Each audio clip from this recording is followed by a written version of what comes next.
Hi, I'm Reva with Makeup Designery, and today I'm going to show you a Lady Gaga look from the Poker Face video. And these are the colors that I have suggested to achieve this look.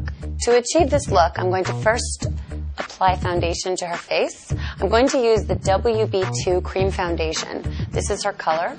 I've already taken some of the product and put it on to my palette using the 940 foundation brush. I'm going to start right here. Place some product there, and of course right here under the eye. I'm going to do a stippling motion. So in order to do that contouring, I really need to get a flawless base. I'm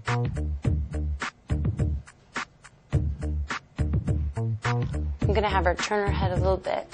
And what I want to do is I want to blend all the way down into her neck. The last thing you want is what I like to call the floating face. So I'm continuing to stipple this makeup into the face and all the way into the hairline. We're going to be applying a wig later on, so if it does get onto the hair around the hairline, that's really not a problem. I'm going to definitely put foundation on her lids. That's going to create a very nice base for later on when I use those shadows on her eye. What's better, sponges or brushes? Using a foundation brush. And I suggest using the brush just because it's an investment. It lasts longer. I find that the application is softer and smoother, and brushes can be cleaned. Sponges definitely carry a lot of bacteria. Now what I'm going to do is I'm going to apply a mixture of two powders. So I'm going to use a combination of the shell and the buttercream.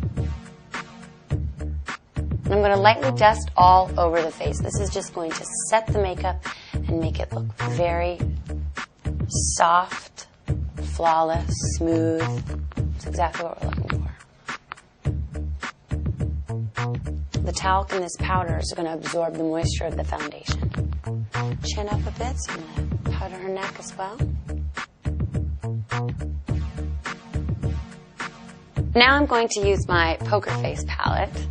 I'm going to do some contouring along the cheeks. So we're going to do that with these two colors. This is Rose Beige and this is Cool Mauve. And I'm going to use my 700 contouring brush to do this.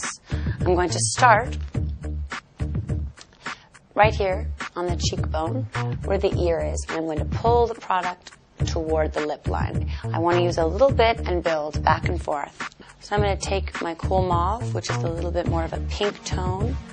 I'm going to go over top of it, kind of brushing upward. Same as that stippling motion. Same to the other side. Now this brush is awesome. It grabs the cheekbone, so it's going to do the work for you if you put it in the right place.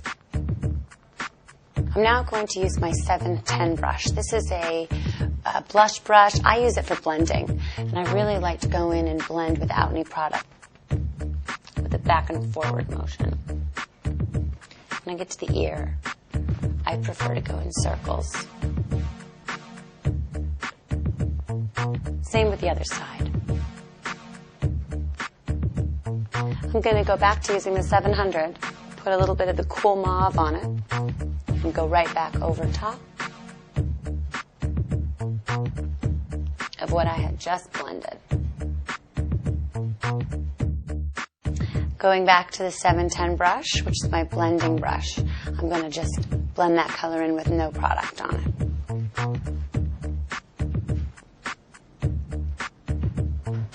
Right along the hairline.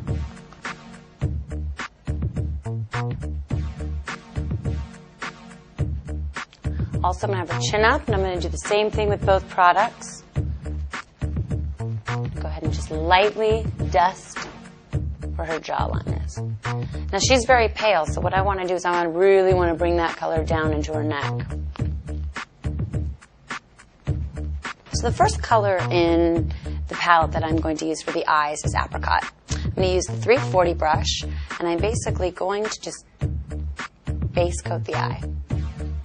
Give it a nice base. I'm choosing Apricot because it's a really warm color, and we're going to be using a lot of silvers and a color called Ice, which is this white color here. So I want to give her a warm undertone. I love this brush for the eyes. I'm going to go all the way up to the brow, as again, it's just a base.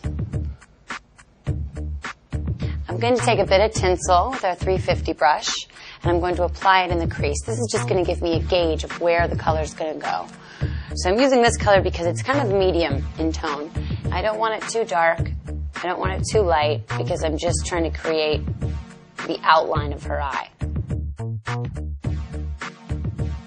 I want to go over this with a little bit of a darker color using graphite, which is this middle color right here. Same to the other eye. And ever so softly, I'm going to go right over that tinsel just to create more of definition there. I'm going to bring that color in from the outer corner inward and down toward the lash line.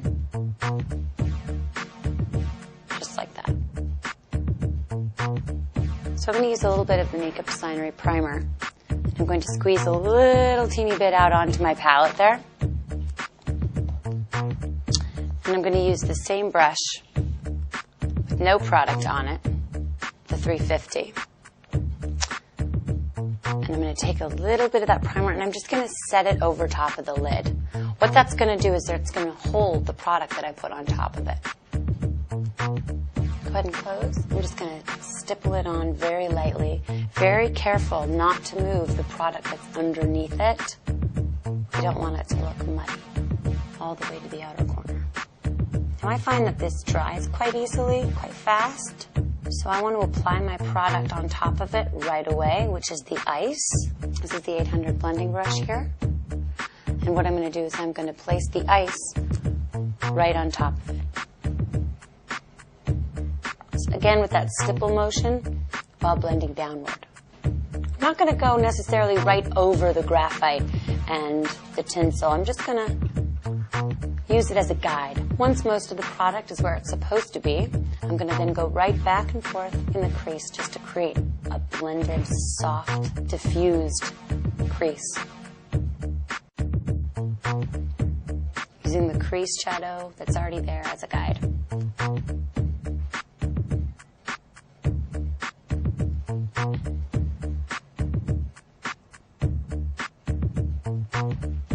Excellent. I like to use the 510 fanning brush, which I used as a powder brush, also to clean up any fallout that may have fallen onto the cheeks. It's great for that.